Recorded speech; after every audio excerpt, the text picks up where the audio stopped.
He has all this anointing, but he has a limit. There's certain aspect he's not tackling. And then he moved to US, moved to Florida, relocated, beautiful site. That's where he lived till he died. And then he began to help with North America without tampering with the original assignment. Once a month, there's a crusade in Africa. Your family, because if you're doing well and you're the only one in your family, then it's not good enough. It will help you extend the light of redemption to your family. And when I say light of redemption, I don't just mean that people in your family are born again or saved. No, they need to be saved, and they need to start having dominion in their different endeavors. Then this is going to help the church. No, you need to sit down, Then this is going to help Ebonyi State. And wherever you are watching, it will help your nation. It will help your organization. It will help. Let me say this, especially for those who are leaders, politicians, men of God here. I'm from Southeast Nigeria. My wife is from Abia State. So I have a special burden for Southeast. Special burden. I have a tremendous love for this country called Nigeria, and I have a special burden to this part of the country because that's where I'm from. You want your Jerusalem to be in order. Jesus sent us to the whole world. But like Paul, I have a burden for my own people. While we are blessing the whole world, so that the home front will not be in disarray. So whenever I have assignment in any part of Igbo land, double grace rests upon me because of the apostleship the Lord has given us over our own people. You have to know that God raises Moses for his people. I'm not saying to call me Moses, but he does that.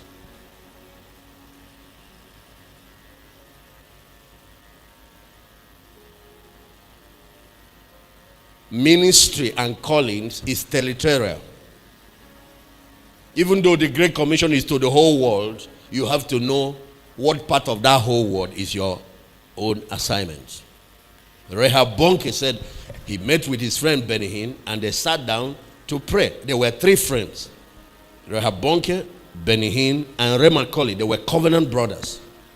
And they went to seek God to define what section of the Great Commission is their own, because you can't leave your own job and do another man's job. You have to know what it is God has called you. Some people are running up and down everywhere until it's over. They find that there is nothing.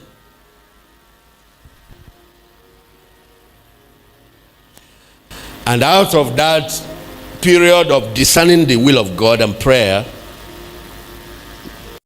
to them, Ben Hinn said his mandate was the Western nations, starting with US. Rehab Bonke was Africa. Ray Macaulay was South Africa. You won't see Ray Macaulay jumping around. He built Rema Church, set the highest standard South Africa had, and that inspired thousands of ministers across that nation. And his was pastoral. He went for training under Kenny Hagin, came back, built Rema Church. There is no branch of it in Nigeria. There is no branch of it. It's not his assignment. People just think just because somebody else is doing something, Bonke is traveling every nation. As a Remakoro, you need to be traveling every nation. You know, if it is the thinking here, since Bonke is your friend, you'll be following him and planting churches everywhere. Not everybody is called to do that. You're going to create problem you don't have capacity to handle. Find your calling and stay in it. I'm talking to leaders. That's how it is in business. That's how it is in other areas. Money with this, create a foundation and use it to touch lives. There are people called into politics. There are those called into business. There are those called into ministry. There are those called into education. All these are callings, my friends. Ambition is driving us crazy.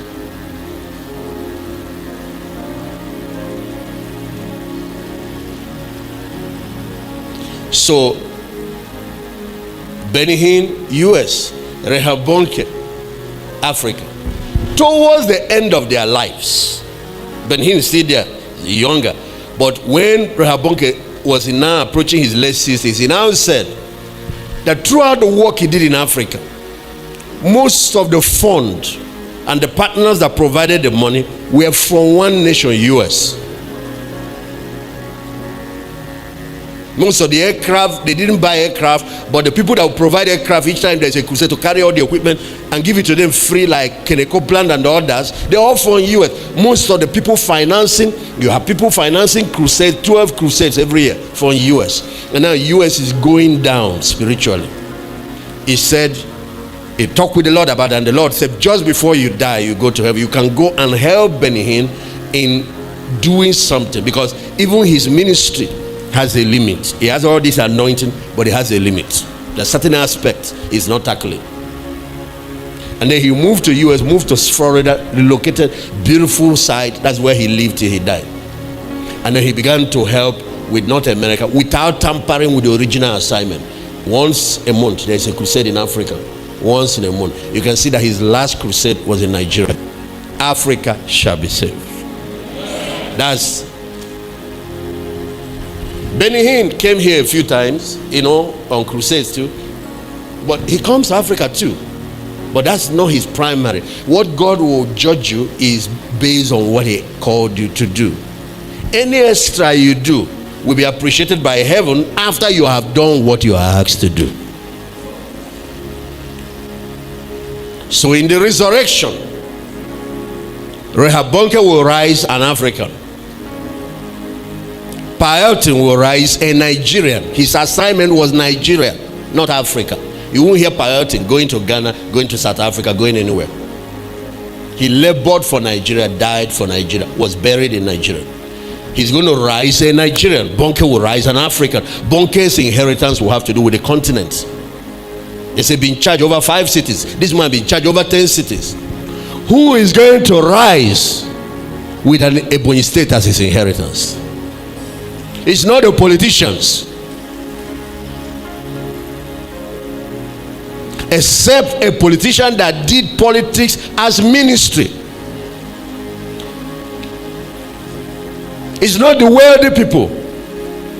Except certain few that have understanding, that use money to do ministry. Who will be rewarded with a Ebonyi state? So me, I know exactly what it is that I'm going to be contending for at the judgment seat of Christ, and that's what I'm giving maximum attention. I'm not going to tell you that you see, one of them is the issue of the Nigerian youth. Your assignment is geographical, but your assignment is also a people. So purpose or calling has two definitions. Purpose is the problem you were created to solve. And anytime you see that problem, it annoys you. That's one problem that gets you very angry, that steers your anger. Anything you tolerate, you cannot change. To change anything, you have to rise above it. And your purpose is that problem that activates your energy. That area where you have an inborn passion. Even if they don't pay you, you will still want to do it.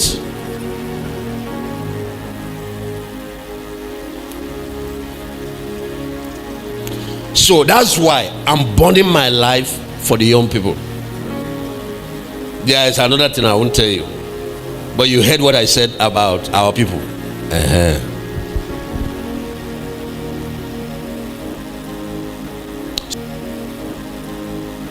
So it's who served them the most and who sacrificed them. That's how they grade, though. Not who is riding a big car.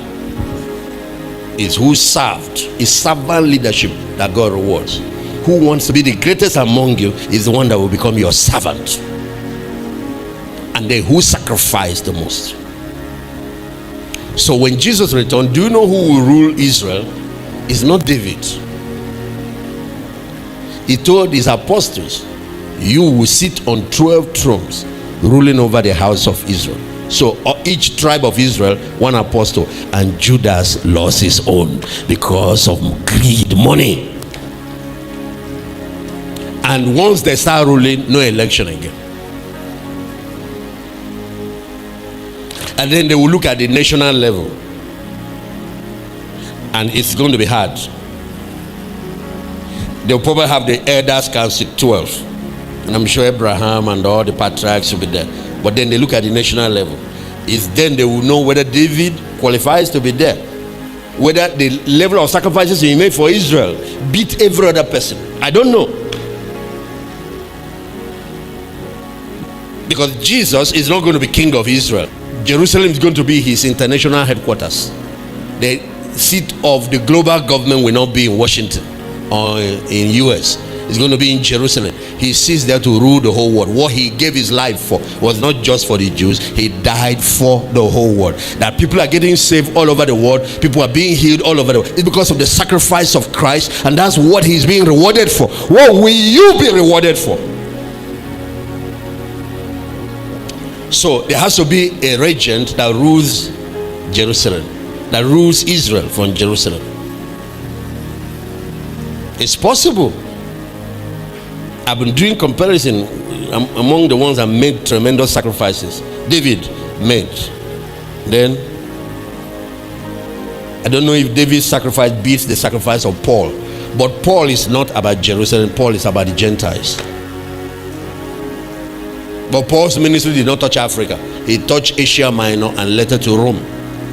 That's where his reward will come from. You are not going to collect another man's crown. You're going to collect what you labored for. When you realize this, you get serious. Who will be given a Ebonyi state? Because the other ones will probably be local governments and then down to wards. It's like who will be given Eastern Nigeria. It's not the oppressors who are looking for how to cheat their own people. It's who is burning his life for. And so what I do is I look for the highest standards of sacrifice, of service that have been set. Then I set that as my only competition. I don't compete with my generation. I don't compete with young people. I compete with the patriarchs. And then I now look for how to do greater works, how to sacrifice more. Who is going to collect a Ebonyi state? It's not who wants to be the biggest man of God. It's not who is making noise. Not who sows our water that is dragging on the ground, collecting dust. Who buys the biggest jeep. If you like, be wasting your time and be pursuing shadow. And the age is winding up, and the return of Christ is just on the corner, and soon now it will be time for reward, for report cards. Those who have sense are focusing their mind on the goal. The Son of Man came not to be served, but to serve, and to give his life as a ransom. Two things: service and sacrifice. 2S decides your faith.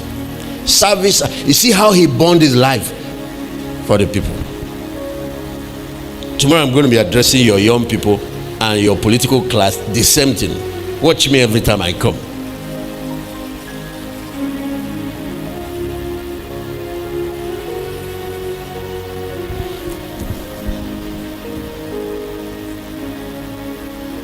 There is now a confusion in ministry because we have a new breed of priesthood who are trying to compete with politicians, compete with businessmen to show that they have the biggest car, biggest this, and they are distorting the message of Jesus, and they are confusing the young people because you don't know now which model to follow. So what the Lord told me, he said, I will give you the same success, but then use it and point people in the right direction. Because if you don't, they will say it's because he doesn't have the money. It's because he can't afford. You see?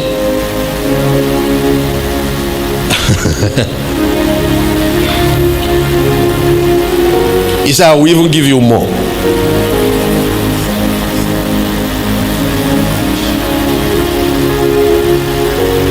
Oh Lord, I thank you.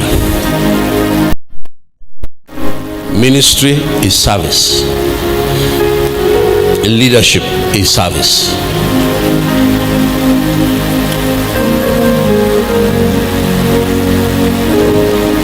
So you see, that's why my assignment is graded. So there are areas I'm putting in everything. Then as we now fight for the national and the global platform, because I know it's going to be very tough there. But the areas I'm burning all my bridges. I'm not burning so that you can tell me thank you. I'm burning in readiness for the judgment seat of Christ. That well done, good and faithful servant, you've been faithful over this, be in charge over. That's all. Just like he served even unto, and the Father has highly exalted him. The next will be our own time. So even if it's your family, the greatest in your family, you who are 7, 3 girls, 4 boys, your parents gave birth to. The greatest is not the one that is the richest. The greatest is one that not only that goes beyond himself to take the burdens of others.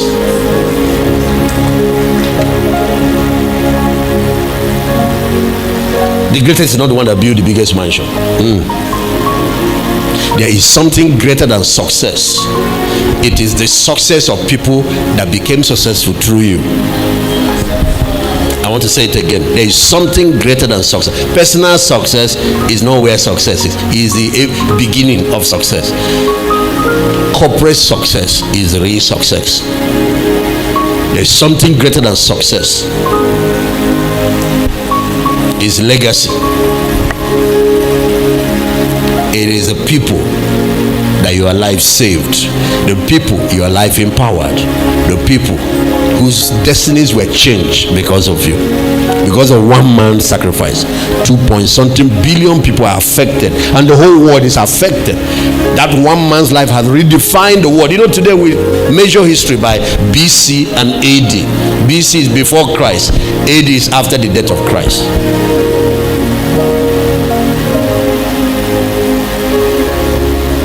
There are 2 things you will be remembered for: the problems you solved or the problems you created.